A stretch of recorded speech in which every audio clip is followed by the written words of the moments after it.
ಗಲಾಟೆ ಆಯಿತು, ಏನು ಕಾರಣ? ನಿನ್ನೆ ನಡೆದಂಥ ಘಟನೆ ಇದು ನಿಪ್ಪಾಣಿ ಮತಕ್ಷೇತ್ರಕ್ಕೆ ಒಂದು ಕಪ್ಪು ಚುಕ್ಕೆ ಇದ್ದಂತೆ. ಶಾಸಕರ ಅಹಂಭಾವ, ಶಾಸಕರ ಪ್ರತಿಷ್ಠೆ ಅವರೆಲ್ಲ ಪಣಕ್ಕಿಟ್ಟು ನಾವು ಮಾಡಿದ್ದೇ ಆಗಬೇಕನ್ನೋ ಹಠ ಹಿಡಿದಿದ್ದರಿಂದ ನಿನ್ನೆ ಡ್ರಾವನ್ನು ಎ ಸಿ ಸಾಹೇಬ್ರಿಗೆ ಮುಂದೆ ಹಾಕಬೇಕಾಯ್ತು.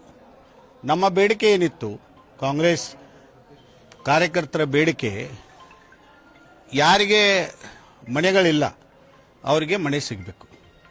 ಯಾರು ದುಡ್ಡು ತುಂಬಿದ್ದಾರೆ, 4 ಕಂತುಗಳನ್ನು ಯಾರು ತುಂಬಿದ್ದಾರೆ ಅವರಿಗೆ ಮನೆ ಸಿಗಬೇಕು. ಮತ್ತು ಯಾರು ದುಡ್ಡು ತುಂಬಿದ್ದಾರೆ ಅವರ ಹೆಸರುಗಳು ಈ ಡ್ರಾದಲ್ಲಿ ಇರಬೇಕು. ಈ ಎರಡೇ ಬೇಡಿಕೆ ಇದ್ದೀವಿ. ಅದು ಕಂಪ್ಲೀಟ್ ಮಾಡಿದ್ರೆ ನಮ್ದು ಯಾವುದೂ ಅಭ್ಯಂತರ ಇರಲಿಲ್ಲ ಡ್ರಾಕ್ಕೆ. ಅವರು 600 ಜನರ ಅಷ್ಟೇ ಡ್ರಾ ತೆಗಿತೀವಿ ಅಂತ ಹಠ ಹಿಡಿದ್ರು. ನಾವು ಅದಕ್ಕೆ ಆಸ್ಪದ ಕೊಡಲಿಲ್ಲ. ನೋಡಿ, 2018ರಲ್ಲಿ ಈ ಫಲಾನುಭವಿಗಳ ಯಾದಿಯಾಗಿದೆ. ಅದರಲ್ಲಿ 1812 ನಮ್ಮ ಆಗಿನ ಮಾಜಿ ಶಾಸಕರಾದಂಥ ಕಾಕಾ ಸಾಹೇಬ್ ಪಾಟೀಲ್ ಅವರ ನೇತೃತ್ವದಲ್ಲಿ ಆದಂಥ ಯಾದಿ. ಸಿದ್ದರಾಮಯ್ಯನವರ ಸರ್ಕಾರ ಇದ್ದಾಗ 2018ರಲ್ಲಿ ಇದಕ್ಕೆ ಅನುಮೋದನೆ ದೊರಕಿದ್ದು. ನಡುವೆ ಬಿಜೆಪಿ ಸರ್ಕಾರ ಬಂತು, ಏನೂ ಮಾಡಲಿಲ್ಲ. ಮತ್ತೆ ಕಾಂಗ್ರೆಸ್ ಸರ್ಕಾರ ಬಂದಾಗ ಈ ಮನೆಗಳ ನಿರ್ಮಾಣ ಆಗಿದೆ. ಆ ನಿಟ್ಟಿನಲ್ಲಿ ನಾವು ನಿನ್ನೆ ಆದಂಥ ಗಲಾಟೆ ಸ್ವಪ್ರತಿಷ್ಠೆಗಾಗಿ ಸುಮ್ಮನೆ ಪ್ರತಿಷ್ಠೆ ಮಾಡಿಕೊಂಡು ಹೆಣ್ಮಕ್ಳ ಮುಂದೆ ಕಣ್ಣೀರು ಹಾಕಿ ತನ್ನ ಅಸಮರ್ಥತೆಯನ್ನು ಪ್ರದರ್ಶಿಸಿದ್ದಾರೆ. ನಿಮ್ಮ ಬೇಡಿಕೆ ಏನಿದೆ? ನಮ್ಮ ಬೇಡಿಕೆ ಸುಮಾರು ನಮ್ಮ ಬೇಡಿಕೆ ನೋಡಿ, ಯಾರು ಹಣ ಕಟ್ಟಿದ್ದಾರೆ ಅವರಿಗೆ ನ್ಯಾಯಯುತವಾಗಿ ಡ್ರಾದಲ್ಲಿ ಸಹಭಾಗಿ ಆಗಬೇಕು. ಅದು ಕೂಡ ರೆಡಿ ಇಲ್ಲ. ಅವರು ಒಂದು 600 ಮಂದಿ ಲಿಸ್ಟ್ ಮಾಡಿದ್ದಾರೆ. ಅವ್ರಿಗೆ ಬೇಕಾದವ್ರಿಗೆ 600 ಜನರ ಲಿಸ್ಟ್ ಮಾಡಿದ್ದಾರೆ. ಅವ್ರದ್ದೇ ಡ್ರಾ ಮಾಡಬೇಕಂತ ಹಠ ಹಿಡಿದಿದ್ದಾರೆ. ದುಡ್ಡ 4 ಕಂತುಗಳನ್ನು ತುಂಬಿದಂಥವ್ರ ದುಡ್ಡು 948 ಜನ ದುಡ್ಡು ಕಟ್ಟಿದ್ದಾರೆ.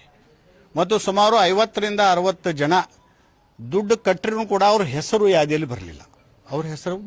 ಯಾದಿಯಲ್ಲಿ ಮತ್ತು ಹೆಸರು ಯಾಕೆ ಬಂದಿಲ್ಲ? ಅವರು ಜಾತೀಯತೆ ಆಧಾರ ಮ್ಯಾಗ ಹಿಂದಿಟ್ರ ಅಥವಾ ಕಾಂಗ್ರೆಸ್ ಕಾರ್ಯಕರ್ತರಂತ ಹಿಂದಿಟ್ರ? ಯಾಕೆ ಅವ್ರನ್ನ ಹಿಂದಿಟ್ರು?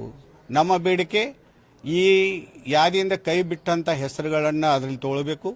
ಮತ್ತು ಯಾರು 4 ಕಂತುಗಳನ್ನು ಅವಶ್ಯಕ ಕಂತುಗಳನ್ನು ತುಂಬಿದ್ದಾರೆ, ಕೇಂದ್ರ ಸರ್ಕಾರದ 1,50,000 ಅನುದಾನ ಇದೆ, ರಾಜ್ಯ ಸರ್ಕಾರದ 1,80,000 ಅನುದಾನ ಇದೆ, ಮತ್ತು 3 ಲಕ್ಷ SC ST ಅವರಿಗೆ, ಜನರಲ್ ಅವರಿಗೆ 3.5 ಲಕ್ಷ ಲೋನ್ ಸ್ವರೂಪದಲ್ಲಿ ಕೊಡ್ತಕ್ಕಂಥ ಯೋಜನೆ, ಪ್ರಧಾನಮಂತ್ರಿ ಆವಾಸ್ ಯೋಜನೆ ಕರ್ನಾಟಕ ಸರ್ಕಾರದ ಜೊತೆಯಲ್ಲಿ. MP ಅವರು, ಸಿಟ್ಟಿಂಗ್ MP ಅವರು ಪ್ರಿಯಾಂಕಾ ಜಾರಕಿಹೊಳಿ ಅವರಿದ್ದಾರೆ, ಅವರಿಗೆ ಇದ್ರ ಬಗ್ಗೆ ಮಾಹಿತಿನ ಕೊಟ್ಟಿಲ್ಲ. ಪ್ರಧಾನಮಂತ್ರಿ ಆವಾಸ್ ಯೋಜನೆ ತೆಗೆದಾಗ ಮಾಹಿತಿ ಕೊಡಬೇಕಲ್ಲ ಅವ್ರಿಗೂ ಕೂಡ. MP ಗೆ ಇವರು ಮೆಸೇಜ್ ಕೊಡ್ತಾರೆ, MLA ಅವರು ಸ್ಟೇಜ್ ಮ್ಯಾಗ ತೋಡ್ಕೊಂತಾರೆ, ಸಿಟ್ಟಿಂಗ್ MP ಗೆ ಮಾಹಿತಿ ಕೊಟ್ಟಿಲ್ಲ. ನಮ್ಮ ಬೇಡಿಕೆ ಇಷ್ಟೇ ಇತ್ತು, ದುಡ್ಡು ತುಂಬಿದವರು ಎಲ್ಲರಿಗೂ ಮನೆಗಳು ಸಿಗಬೇಕು, ಎಲ್ಲರದು ಡ್ರಾದಲ್ಲಿ ಹೆಸರು ಬರಬೇಕು. ಇವರು ಡ್ರಾ ಗುಂಪು ಮಾಡಿದ್ದಾರೆ, ಜಾತಿ ಮೇಲೆ ಗುಂಪು ಮಾಡಿದ್ದಾರೆ, 12 ಜನರ ಗುಂಪು ಮಾಡಿದ್ದಾರೆ. ಯಾರು ಅಧಿಕಾರ ಕೊಟ್ಟರು? 12 ಜನ. ಈಗ ಬೇಗರ್ ಅಂದ್ರೆ ಈ ಮನೆ ಇಲ್ಲದವ್ರಿಗೆ ಮನೆ ಕೊಡ್ತಕ್ಕಂಥ ಯೋಜನೆ ಏನಿದೆಯಲ್ಲ, ಇದು ಯಾರಿಗೆ ಮನೆ ಇಲ್ಲ, ಅಲ್ಲಿ ಜಾತಿ ಇಲ್ಲ, ಅಲ್ಲಿ ಎಲ್ಲ ಜಾತಿಯವರು. ಬಸವಣ್ಣನವ್ರನ್ನ ನಾವು ಸಾಂಸ್ಕೃತಿಕ ನಾಯಕ ಅಂತ ಕರ್ನಾಟಕ ಒಪ್ಪಿಕೊಂಡಿದೆ, ಅವ್ರ ವಿಚಾರಧಾರೆಗಳನ್ನ ಒಪ್ಪಿಕೊಂಡಿದೆ. ಅಂಬೇಡ್ಕರ್ ಅವರು ನಮಗೆ ಹಕ್ಕನ್ನು ಕೊಟ್ಟಿದ್ದಾರೆ. ಆ ವಸಾಹದಲ್ಲಿರ್ತಕ್ಕಂಥವ್ರು ಎಲ್ಲರೂ ಮನುಷ್ಯರೇ, ಅವ್ರದ್ದು ಜಾತಿ ಯಾವುದರ ಇದ್ರೂ ಕೂಡ ಎಲ್ಲರೂ ಅವರು ಮನುಷ್ಯರೇ. ಅವರು ಒಂದಾಗಿ ಬಾಳ್ಬೇಕು ಅನ್ನೋ ಆಸೆ ಬಸವಣ್ಣದು.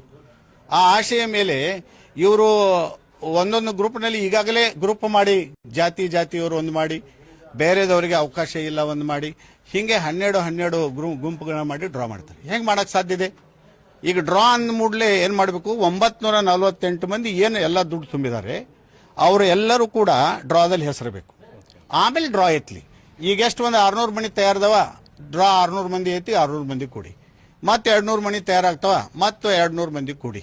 ನಮ್ದೇನು ಅಭ್ಯಂತರ ಇಲ್ಲ. ಅದಕ್ಕೆ ಅವರು ಕೇವಲ 948 ಮಂದಿಗೆ ನಾವು ಹಾಕಂತ ಹಠ ಹಿಡಿದಕ್ಕೆ ಅವರು ಇಲ್ಲ, ನಮ್ಮ ಕಡೆ ಆಗೋದಿಲ್ಲ, ನಾನು ಆಶ್ರಯ ಸಮಿತಿ ಅಧ್ಯಕ್ಷ ಅದೀನಿ ಮತ್ತು ನಾನೇ ಇದಕ್ಕೆ ಸುಪ್ರೀಂ ಇರೋದ್ರಿಂದ 600 ಮಂದಿಗೆ ಅಷ್ಟೇ ನಾನು ಅವಕಾಶ ಕೊಡ್ತೀನಿ ಅಂತ ಹೇಳಿ. ನೀವು 600 ಮಂದಿಗೆ ಮನೆ ಕೊಡ್ರಿ, ಅದರ ಡ್ರಾದಲ್ಲಿ ಎಲ್ಲರನ್ನೂ ಇನ್ವಾಲ್ವ್ ಮಾಡ್ರಲ್ಲ. ಡ್ರಾ ಸಿಸ್ಟಮ್ ಎದಕ್ಕೆ ಮಾಡಿದೆ ಸರ್ಕಾರ? ಡ್ರಾ ಸಿಸ್ಟಮ್ ಎದಕ್ಕೆ ಮಾಡಿದೆ? ಎಲ್ಲರಿಗೂ ನ್ಯಾಯ ಸಿಗಲಿ.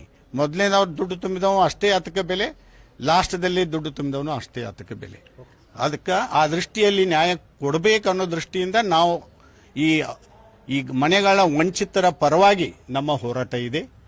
ಈ ಸದೋಷವಾದಂಥ ಲಿಸ್ಟನ್ನು ಅವರು ಸರಿಪಡಿಸಬೇಕು, ಮತ್ತೆ ಅವರು ನ್ಯಾಯ ಕೊಡಬೇಕಂತ ಮಾಡಿದೆ. ನಿನ್ನೆ ಆದಂಥ ಘಟನೆಗೆ ಪೂರ್ಣತಃ ನಿಷ್ಕ್ರಿಯವಾದಂಥ ಶಾಸಕರಾದಂಥ ಶಶಿಕಲಾ ಜೊಲ್ಲೆಯವರೇ ಕಾರಣೀಭೂತ, ನಾವ್ಯಾರೂ ಅಲ್ಲ. ಓಕೆ.